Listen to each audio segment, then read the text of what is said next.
साक्षात पारब्रह्म परमेश्वर तस्मै श्री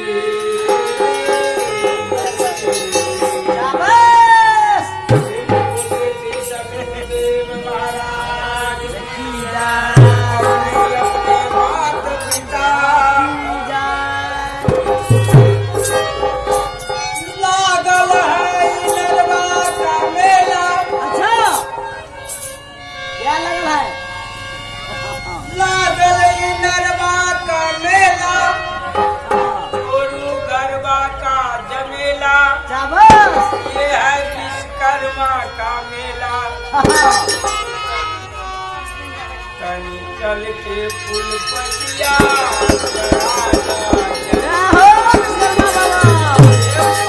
विश्वकर्मा भगवान की जय।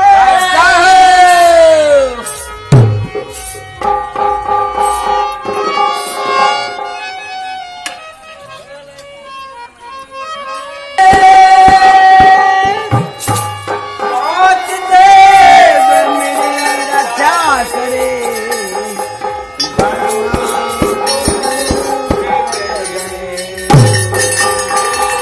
बाबा देवा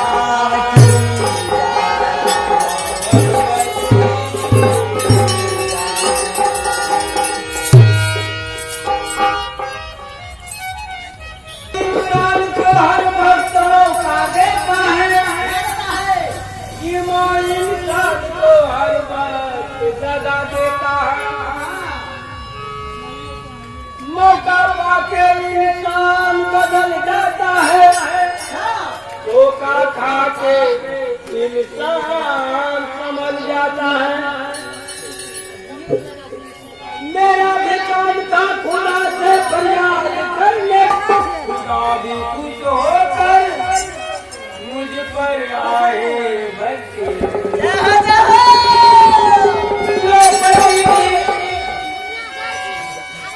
द्रौपदी भी अपने पति को भक्त करती, कृष्ण को नाम ले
Thank you.